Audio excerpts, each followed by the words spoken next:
Babu yako alikufa lini? Alikufa way back 1969. Ulimuona? Nilimwona. Babu yako? Babu yangu nilimwona. Ulimuona wapi? Nilikuwa tunaenda kulisha mang'ombe na yeye. Ulimuona wakiwa na baba ya marehemu? Marehemu. Kumbuka hawa ni mababu. Sorry, unasema kama niliona babu yangu na baba marehemu. Na babu ya marehemu. Babu ya marehemu simjui hiyo. Sawa. Shajibu hilo. Twende kwenye wazo la pili. Umeambia mahakama kwamba marehemu wewe na yeye.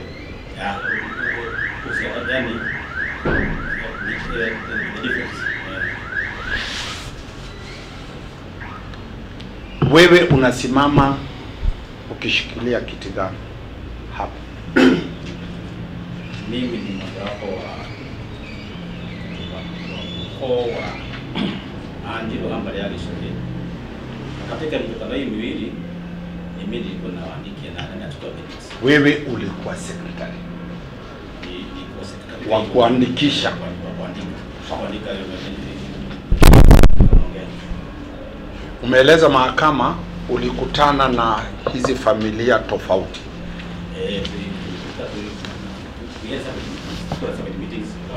Tuanze na meeting ya kwanza. Meeting ya kwanza ya Phyllis. Ulifanyia wapi? Tulifanyia ngoma ya Phyllis Wanjiru. Pale kuna meeting ya Kakandos. Nani na nani walikuwa kwa hiyo sisi wote? Nani na nani alikuwa kwa hiyo mkutano? Tulikuwa kama watu. Majina tu nauliza, siulizi ni wangapi. Mimi kwa kwa Maneki. Sema leo tulikuwa kwa mkutano. Tafadhali pea kwa majina. Tulikuwa na familia ya David family hii, tulikuwa na Idris Elimu, tulikuwa na Joyce Modani, tulikuwa na Wambui, tulikuwa pia na Sanya Idris, tulikuwa na Mau, tulikuwa pia na Wajiko, tulikuwa na yeye, tulikuwa pia na my cousins na Kanyui na Gishuli, tulikuwa na my brother, na kuna mtu anajua watu. Tukikuuliza unaeleza koti majina mawili. Sababu ukitaja mtu hatujui. Okay. John Kanyui na Francis Gishuli ambaye ni nani? Jina na uhusiano wake. Those are my cousins. Tulikuwa pia na ambaye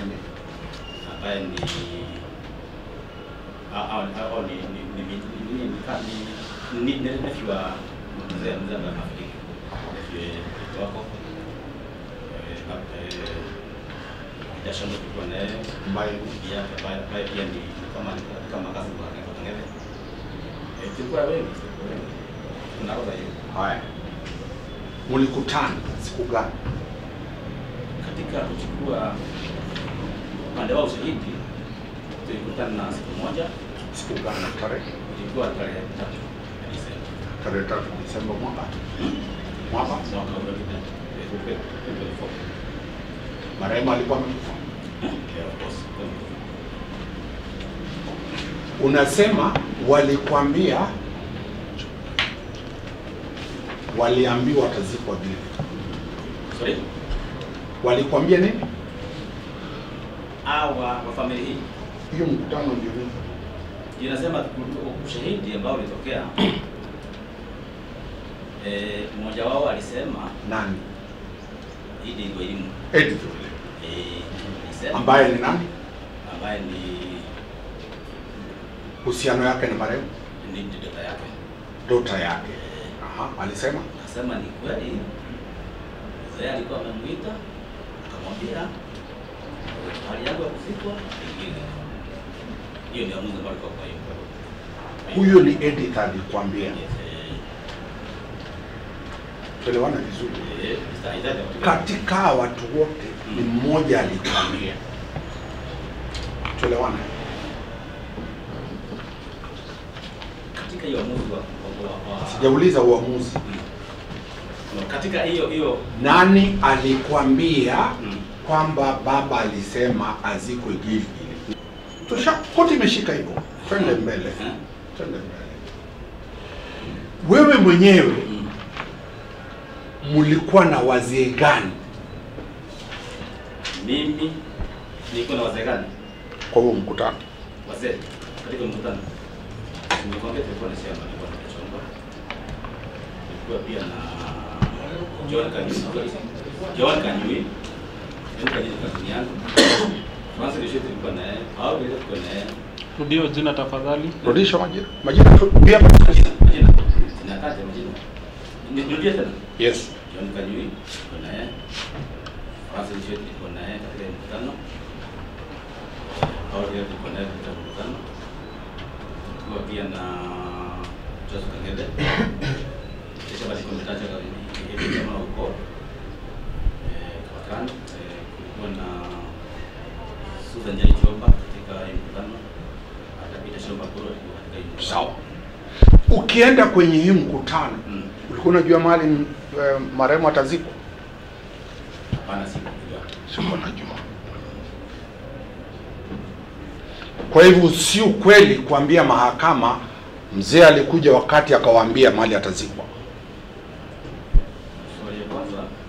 Swali nimekuuliza vizuri.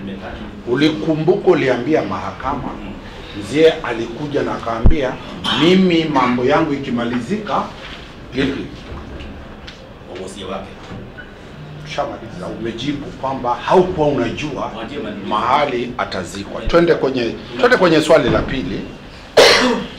Twende mkutano huu uliandikisha minutes? Shika hizo minutes. Shika minute muliandika. Kwa nazo.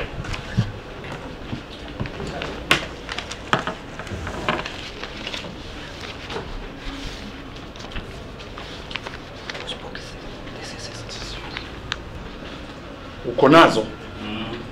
Zimeandikwa tarehe gani? Tarehe ya Bible Pandikati. Okay. That of December 2024. 3rd of December 2024. Hiyo ndio siku mlikuwa huko? Minute inasema nini juu? Minutes of the first meeting, that December 2024, nyumba ya ndio ambayo shooting of the final resting place of the James Mburu Kenani. Yes. Yaani hapo Chris Wanjiru ni pande watu tulikuwa tuna pande ya Chris Wanjiru. Watu wangapi walikuwa kwenye mkutano? Mkutano walikuwa 23 people. Kwa hiyo list, taja majina ya watoto wa marehemu wako hapo.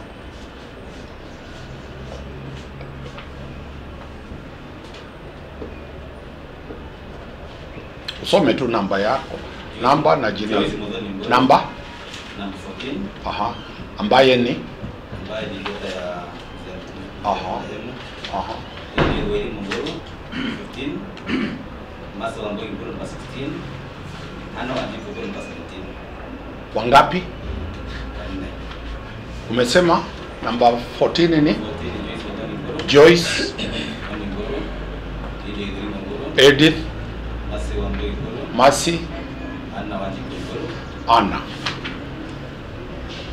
Sawa. Wapi kijana ulisema uliambia mahakama kijana marehemu? Kijana ya marehemu Ngoro.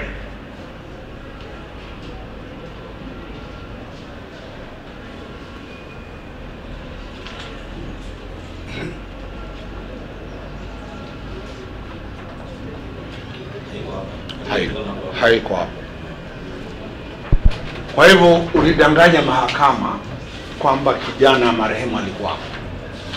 Niliambia mahakama kijana marehemu alikuja katika mkutano wa nyumba ile nyingine. nilikuwa kwa mahakama hivi. Katika mikutano si watu wote waliingia. Walikuwa nakuja unakuta mkutano wa kwanza kama huyu mkutano mwingine unakuta wengine hapo. Kama for example kama John Daniel tueleze swali yangu. Nimekuuliza mkutano ya tarehe 5. Kuna jina la kijana marehemu hapo? Kuna minute zingine kijana marehemu hapo? Zile za chukua leta yaonyesha kote.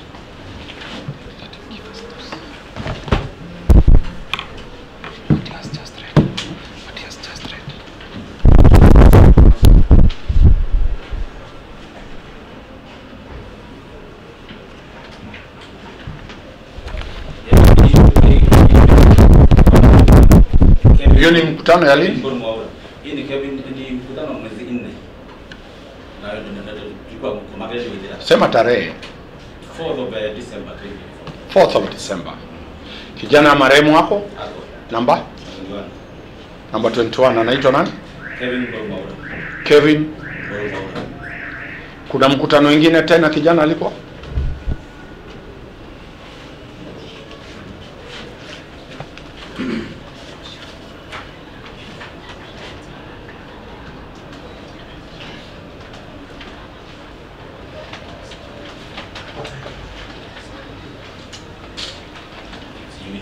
Haya, sawa. Twende kwa resolutions. Hizo mikutano zilisema nini? Uamuzi ilipitishwaje? Uamuzi kwa mwisho. Siku za kwanza pili ilikuwa ya kusikiza hii hao watu wanasema ndio ya wao. Uamuzi yani evidence yao ndio walikuwa wanasema ndio wao. Uamuzi ulikuwa kwa mwisho. Ndio nauliza uamuzi wa hizo kwa family ya Fides. Uamuzi ilikuwaje? Kuamua uamuzi mmoja. Tulijipatia wakati ama nafasi ya kusikiza zote mbili. Ilikuwa na uamuzi mmoja. Hivyo tupate sijarudia pande ile nyingine. Ndio kuambia kama hivi. Hii mkutano katika mwenenda nyumba ya clan. Normally hizi mikutano inakuwa pamoja. Na hiyo ndio mzuri ndio tunakuwa naongea wengine naongea. Lakini kwa wakati huu ni kama kulikuwa na makali sana. Uamuzi wa tuwe na vikao tofauti hiyo sababu tuliona hawangekuwa pamoja. Sasa kurudi kwa swali lake. Hata bila mlikaa mwisho uamuzi ulingani. Uamuzi ambao tumeandika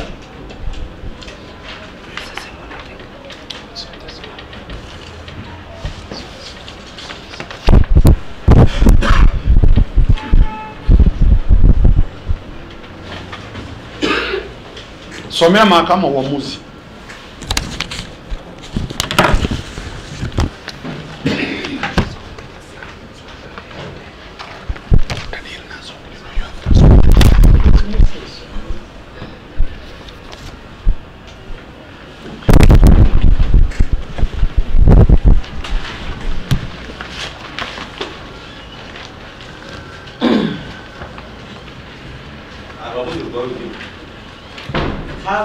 Tarehe gani?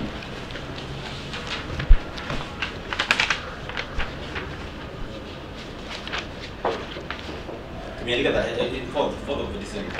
4th of December. Aha. Mwaka gani? Mwaka wa 4th of December mwaka wa 2024. Okay. Tuamuzi kwa hivi.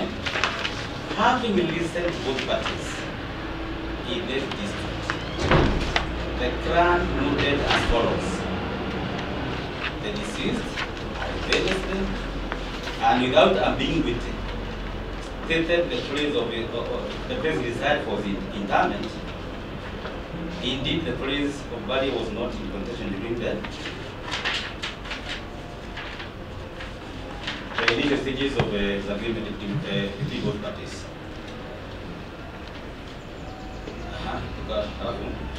Hence, our considered findings are as follows. The place of value will be Nze's farm in Hildi. Number 2, value should be as soon as possible and preparations should commence immediately. Number 3, Nze Njuguna Kenani is charged with the management of bank details, including signing of the bank permit and chairing bank operations in consultation with both parties. Number 8, the Crown wishes to thank both parties for their cooperation wishes.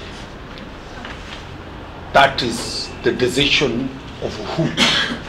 Hii ni decision ya Read the names of the people who made that decision.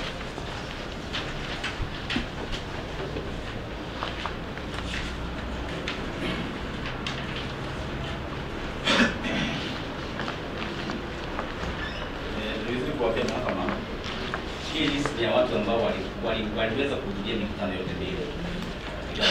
Nyumba ya kwanza na nyumba ya pili. Hiyo ndio katika manaka jiwanga moja. Haya mimi ambao wakakuja moja moja hawangekuwa na Maswali yangu ni rahisi. Wewe nisomee majina. Majina yako Joseph Kigona Gishore? Yes. Joseph Kigona Gishore? As who? One of the Hapo vile nimeandikwa. Kama kuna rank, kama kuna relationship, ana rank hapa. hakuna rank. Tuendelee. Ndio na ID. Bed kwa elimu mawala. Any position? Nani? Ila shamba lilikuwa kwa jamani wetu. Imeandikwa hivyo. No. Just read what is there. Haja hivyo. Kuna Gabriel Mwaniki Gishore. Any rank? Hapa ni mimi. Kuna Gabriel watu hapa. Acha hii ni majina ya participants. Just read. Agnes Jerry Kireka. Margaret Kanini Mwaniki. Hiyo ya pili, hiyo ya tano nasema nani? Agnes Jerry Kireka.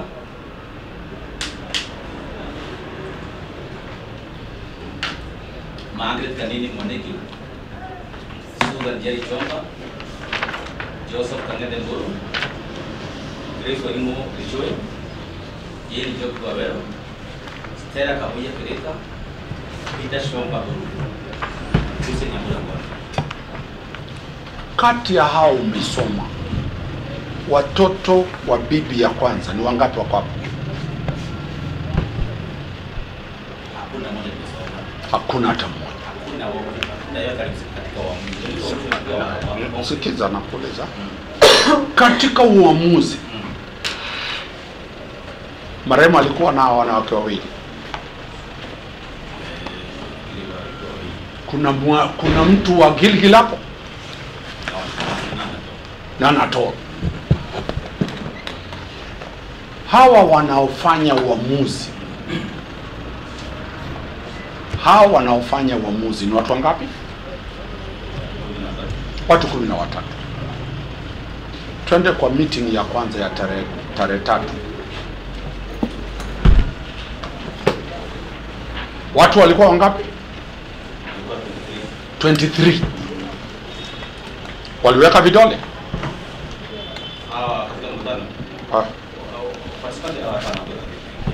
Waliweka signature? Twende kwa mkutano ya pili.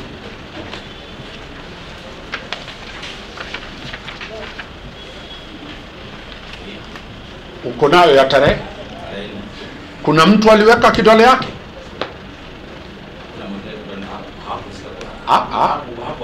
Nakuuliza vizuri. Kuna mtu ameweka signature yake?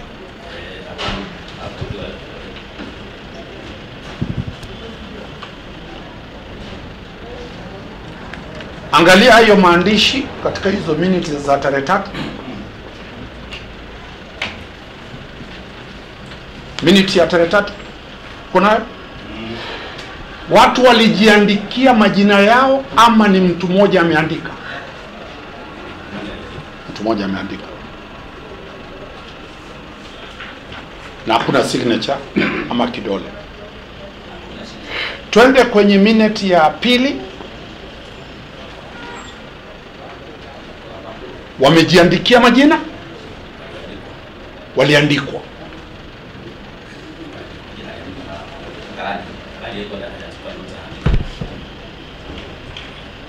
Twende kwa watoto wa marehemu. Kwa hizo minute unawajua? Taja mmoja.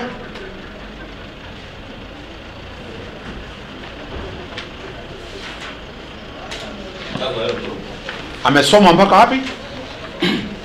Level yake ya shule. mtoto wenu. Okay, najua ni mwalimu, lazima kwa Yeye ni mwalimu. Ana uwezo wa kujiandikia jina yake. Na ana uwezo wa kuweka signature yake. Twende kwa mtoto mwingine? Yes. Level yake ya shule? Ana university degree. Angejiandikia. Tunaelekea pole pole, tunaelekea pole pole. Twende kwa uamuzi, ile minute ya uamuzi. Wenye kuamua. Waliandikiwa? Wanaamua? Waliandikiwa wakasaini. Walisaini. Nini tena waliweka?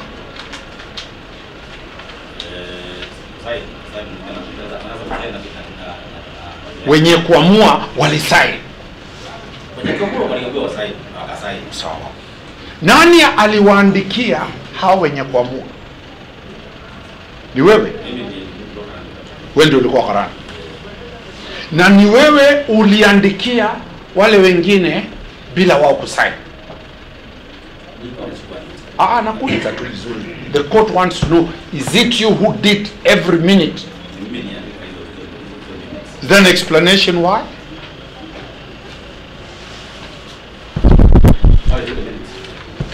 Why in some minutes people have signed, some minutes they have not signed?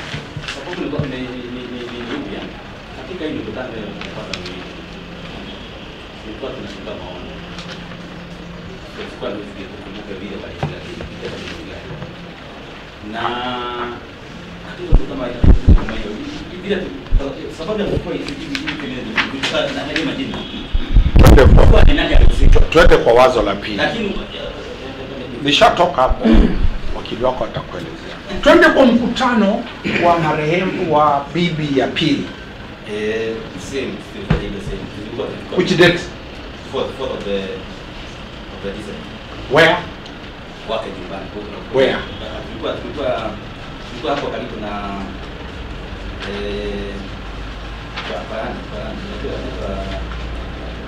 brother's wife. Wale marehemu. Naitwa Ngule. Mulienda Gilgil. Bibi ya pili kwake ni wapi? Tulienda kwa kijana mmoja wako kama yeye. Naitwa Ngule. Nauliza swali moja rais.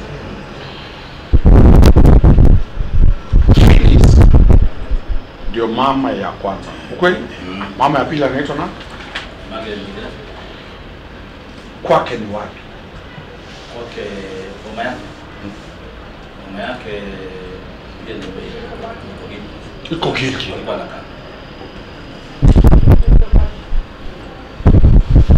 Hii mkutano mlikuwa mnafanya kwa boma si yake. Tuko kwa bibi ya pili. Kijana yake bwana marehemu. Kwa kijana yake Bwana marehemu. Katanga. Eleza location. Kahurura tu. Iko karibu sana na hii shamba nyingine ya kijana ya marehemu mama yake anaitwa kijana huyo mama yake ya marehemu anaitwa Magile. Mama yake anaitwa mama ya marehemu kijana. Bibi ya Gilgil anaitwa nani? Anaitwa Jane Wanjiko Gule. Mlikuwa kwa nyumba ya kijana yake. Ukweli? Ambaye anaitwa nani? Jane Wanjiko Gule. Kijana mlikuwa kwake anaitwa nani? Kijana anaitwa Gule. Gule. Aliyekuwa marehemu ama aliyekufa? Ndio marehemu. Amezikwa wapi? Amezikwa hapa kwetu. Wapi? Katanga. Katanga. Kwa hivyo ni ushahidi yako kwamba bibi yule yako Gilgil ana mahali watoto wake wamezikwa Katanga. Bibi yule ako Gilgil iko shamba ya Katanga, amegawia, amepea kijana yake anaitwa Gule, ndipo Gule azikwa. Hiyo ni boma yangu. Hiyo ndio nataka Hiyo ni shamba kutishike yangu. vizuri. Shamba ya Gatanga imegawa mabibi wawili.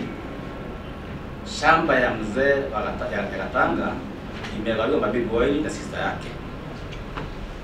Shamba ya mzee ya Gatanga imegawiwa mabibi wawili na sister yake. Twende kwa hiyo mkutano katika bibi ya pili. Nani wali attend? Mkutano pili ya Hiyo ya side nyingine ya Jane. Tumemaliza ya Fidis. Tunaingia kwa Ngure. Okay. Hiyo ilikuwa photo Yes. Who attended? Nisome yote. I'm interested watoto wake wale wali attend. Watoto wake wali attend na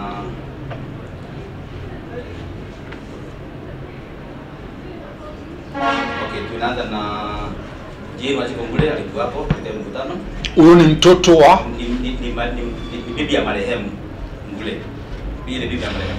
Huyu ni bibi ya kijana. Ya kijana. Sio mtoto wa marehemu. Okay. Bwanake ndio mtoto wa marehemu. True? Acha niendelee, kuna wengine. Aha. Kuna Charles wa wewe Ngoro Ambaye ni kwa marehemu. Kuna Jeffrey Nganga Ngoro. Kwa marehemu. Kuna Regina Mgambi Ngoro. Kuna hao ndio ulikuwa unajua mama yao aliolewa lini? Mama yao kuja kwetu ni kama somewhere around 80s.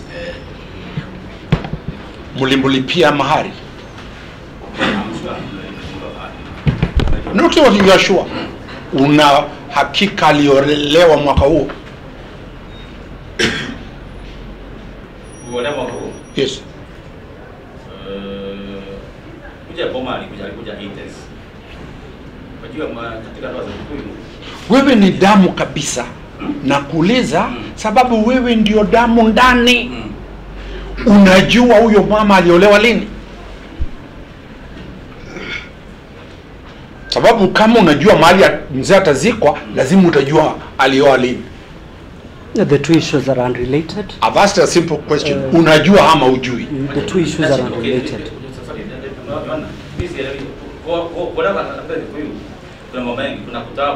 Na kuuliza swali specific.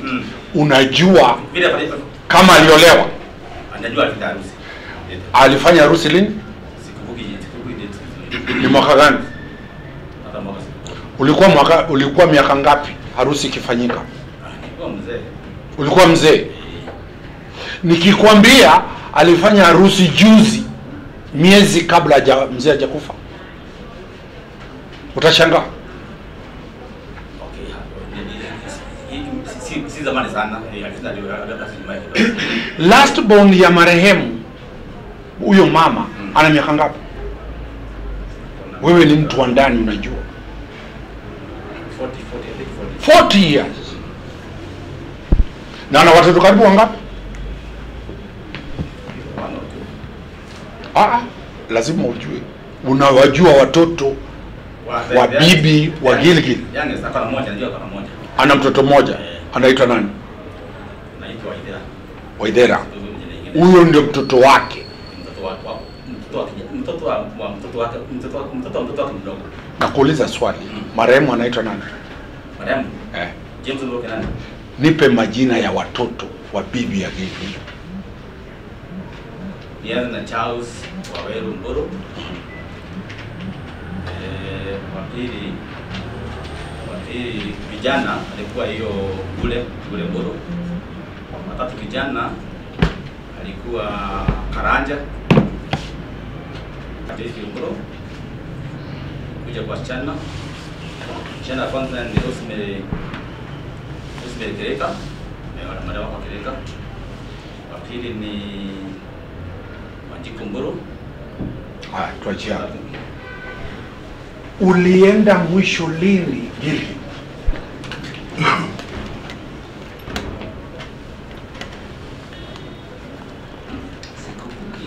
Za kwenda Gilgil. Ushaienda Gilgil? Nimeshaenda mara kama 2 hivi. Mara 2. Mara ya kwanza ulienda kufanya nini?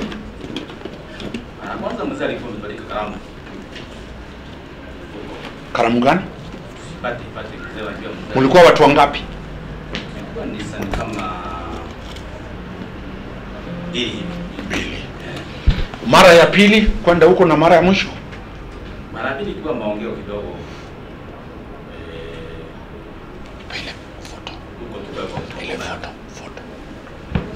Mlikuwa na nani nani? Kulikuwa na jamaa wa nyumba na Ngoma. Ati? Kulikuwa na wengi, kulikuwa na alikuwa chama wa Ngoma, chama wa Ikaika. Kulikuwa na Kangebe. Yes. Kulikuwa na Peter Shomba. Yes. Kulikuwa na mwingine anaitwa Agnes Jelgire. Aliwaonyesha mali atazikwa mkiwa hapo Wakati huo wakati huo mimi sijakuwa katika mkutano ambao alisha watu. Anauliza mzee, Mimi sijakuwa pahali ambao anatoja pale ziko mimi personally. kwa hivyo wewe unasema hukuonyeshwa? Mimi sikuonyeshwa pale mimi personally. Lakini kuna watu ambao watu washindi walionyeshwa. Ni vizuri umesema ukweli, sababu ningekuuliza kuna picha hapa mzee inasemekana akionyesha mali atazikwa. Sikukuona hapo. Mimi sikuwa hapo. Asante. Mr. Kinyanjui atakuuliza maswali mawili. Alafu kuna Melody, newly admitted advocate yesterday. Tutamalizia. Ulisema ya kwamba hii decision ambayo umetusomea hapa Hii tulifanya siku ya tumemaliza na familia ya Martin. ilikuwa tarehe na ile stamp ambayo iko hapa ni muhuri ambayo ulitumia. Ile muhuri ambayo iko hapa ni ile muhuri ambayo wewe uko nayo. Hiyo yenye ambayo ulitupatia mbele ya mahakama haina tarehe. Ilikuwa na mwisho. Kwa hiyo hii tarehe ulikuja ukaandika baadaye. Tarehe ndio tulikuwa. Nataka pia uangalie signatures. Ile ambayo umesomea sasa hivi kuna wale watu ambao hawajaweka signatures sana. Ni kweli? Haya, signature Joseph Njuguna Gishuru uko nayo kwa document yako? Hauna. Kidole ya Beto Elimo Moro uko nayo kwa document yako? Agnes Njeri Kereka ameweka muhuri ameweka kidole kwa document yako? Ile ambayo umesapole kotini iko na muhuri, iko na kidole? Ni sawa, ndio nauliza iko na kidole ama haina? Iko na Agnes iko na kidole. Wewe unaona kidole? Agnes iko na kidole sio. Yangu ambaye iko kotini iko nayo. Kama ilikuwa Ilikuwa ikafutika. Haya. Kanini Mwaniki ako na signature kwa document yako?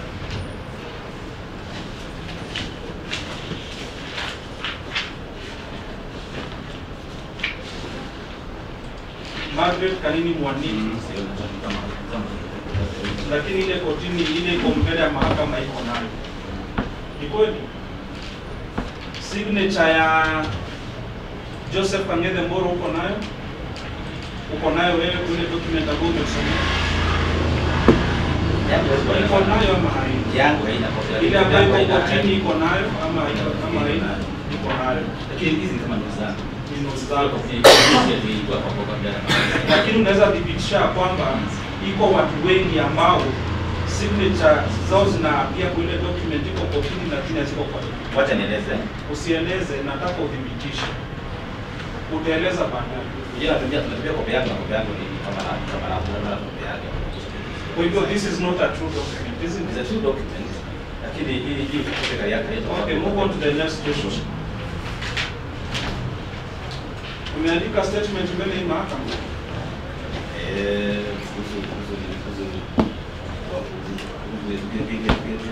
Ini handwriting yako hii? Nataka usome mahali umesema ya kwamba kuhusu maneno ya Ken Mburu.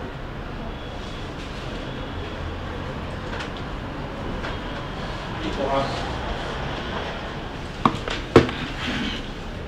Unaweza anzia hapo.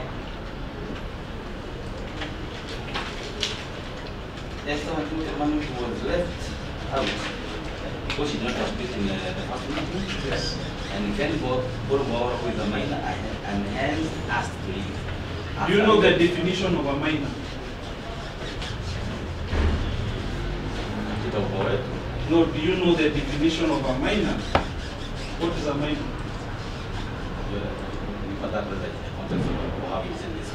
No, it is not the context. When you say a minor, it's a minor. Do you know the definition of a minor? What is a minor? Below 18 years. Was Ken Mburu below 18 years at the time of this meeting? Was he below 18 years at the time of the meeting? I'm asking you, you said that someone is below 18 years. So I'm asking you, it's a direct question, it's a yes or a no question. Is Ken Mburu below 18 years? No, it's not. Don't give me so much stories. I want a yes or a no answer. Don't explain, you have your advocate who will help you explain. That question is answered. Yeah, I should not bad the witness. Now let's move on. If I tell you that his name is also not Ken Mburu, would you be surprised? What is the full name? Kelvin. So Kelvin is the short form of Ken. Sorry, Ken is the short form of Ken.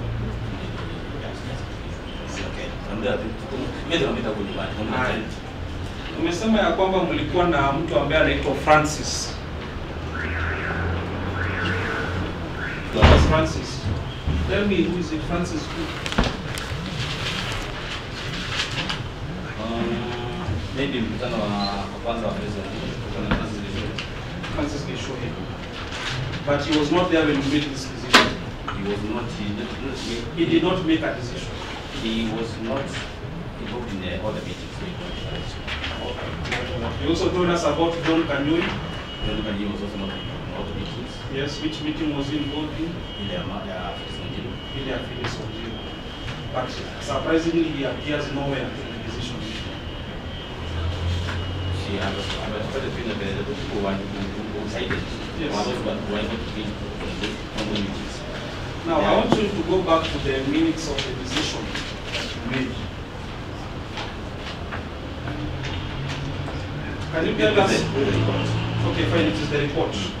So, in this report, does it indicate where you sat as a clan? Where did you sit as a clan to make that decision? Where? Just tell me where. We were seated at the after we did after we fixed with the Magdalene's students' evidence. We are starting to come. There. Thank you. But when you are being asked by Mr. Omari, you said that the names that appear behind this page are the participants, people who were in the meeting. That is what you said. People who attended the concrete meeting, the decision meeting. Those are people who. So after a session with Magdalene's children, you had a separate session. Concrete meeting. What? People the concrete meeting. No, give me produce the meetings, the minutes of the meeting which you did in Magdalene's house.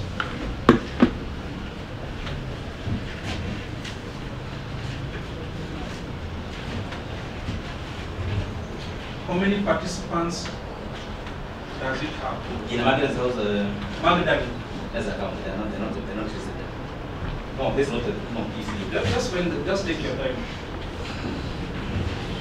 21. 21.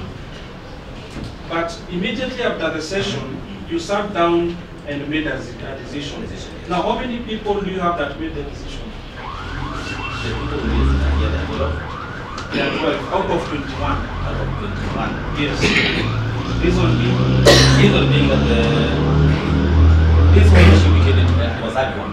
And these are the people who listen to all the meetings and they could decide now what to pay for it. Yes. Without bias. Yes. We listen to both properties separate. So, but in deciding, we met the quite individuals wanted attended to meetings. Yes. Now let's go back to your witness statements. Your witness statement, the one that you have written by hand. You tell us, and perhaps you can read from where I have drawn a star. Oh, I want to read it. Yes, just. Joseph Kangeta reported a conversation he had with himself in which he clearly stated his choice about the place. Now, when was that communication made to you? When did you become aware of that communication? During the Magdalene session. Magdalene session. Now, I want you to look at the minutes. Tell us where you recorded that.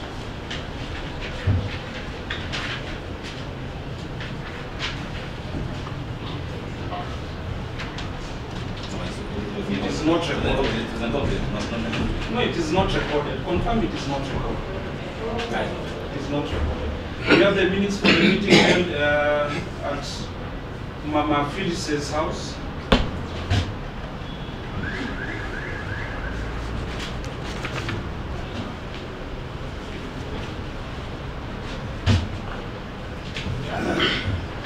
Also tell us where where the said Kangeta tells you or rather informs the clan that.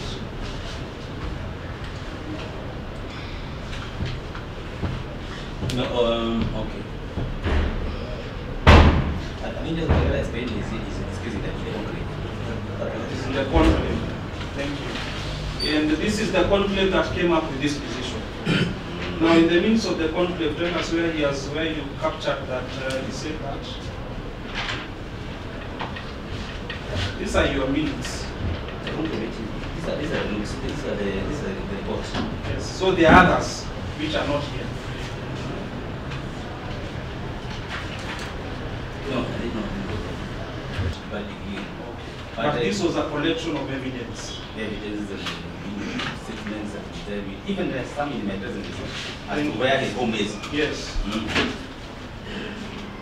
Now I want you to go to the last page where you have the name of participants. In the corner. I must qualify that the people make decisions not in all the meetings that day. Yes? This is the day we just met at the family. So this is the concrete people. Where is the concrete? In the family, in the hospital of, in the house of Magdalene. These are the people who are there. How many of these people were in the initial meeting where you listened to Madam? Oh yeah, they were out there. But this particular team was especially because they were in both meetings. In both meetings. Now, out of all these people, do you know how many people have said that what you did with the assistance of your able chair, you led to them that they were sending attendance sheets? Is it true or not true? No, it's not. Now, can you remember the statement that you said before while you were giving testimony, and the court was recording? You said that when you were asked about these people, you said that this was the list of attendees. You did not say that. I gave Your Honor, may the Honor capture that statement? It's okay, you just said that. This is a concrete meeting. It is okay. This is the manual report. You were asked specifically about this report, and you said that these people were the people who were decided. Who decided. So all of a sudden now they are not people who are list of attendees. Are you recanting that statement? Are you recanting that statement? No, I'm not recanting it. Thank you. If you're not recanting, just leave it at that. If you know the names of these people who appear in this report, they held a meeting on the 6th of December 2024. You are not invited, don't worry. You are not invited to a lot of things. And they came to this court and recanted, rather they said, they explained the circumstances under which they signed this sheet. Do you remember them? That is Kennedy Ambuki, Moses Lucy Nyambura, Kabuya Wakirika, Susan Jerry, Margaret Kanini, Peter Chomba Mburu, Numa Mburu, Kevin Mburu, Beth Werimu Mwaura. Were you there during their testimonies? No. Were you in court? but they came to court and recanted these signatures. They said that you and Mr. Chomba, your honorable chair, made them sign these signatures, making them to believe that they are signing a list of tenancies. Which is true because you initially told us. That was the evidence. Yes, that was the evidence. That's not. That's not. They're not. This kind of matter. I've been working inside of these two and they know their procedure. Yes. It's not true that these people go to assignment and other things. Just not.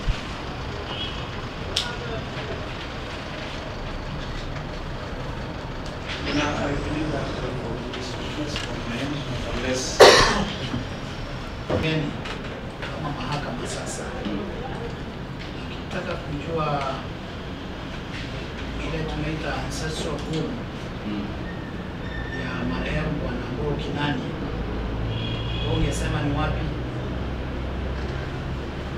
Kule kutoka Tanga.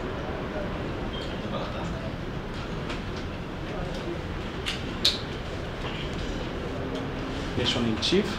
And Your Honor, we do appreciate this court's quest for searching for the truth.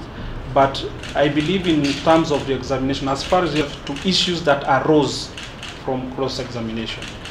I did not ask that question, neither did Mr. Biko. I believe during an opportunity to cross-examine him on that issue. Do I respond to him? You can respond in 1 minute and you go to give directions. Fact. The only way that fact can be addressed after cross-examination is only in re-exam. There's no other opportunity to do so. He knows he has a chance in submission to render himself on the card. I also did not elicit that question. It came from the court. Wherefore he feels that I should When it comes to value dispute, all these will be issues that I expect that you'll be submitting upon. So for me, I think it is only fair that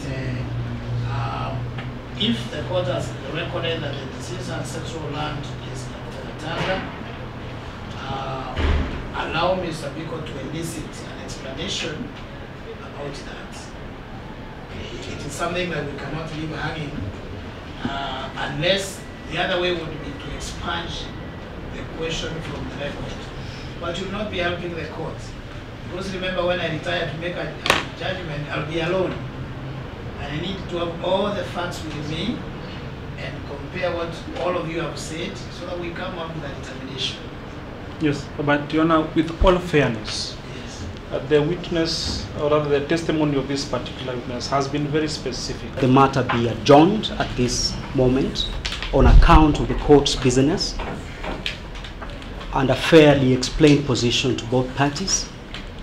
This is discernible and we should, in fair grasp, concede. That's all. So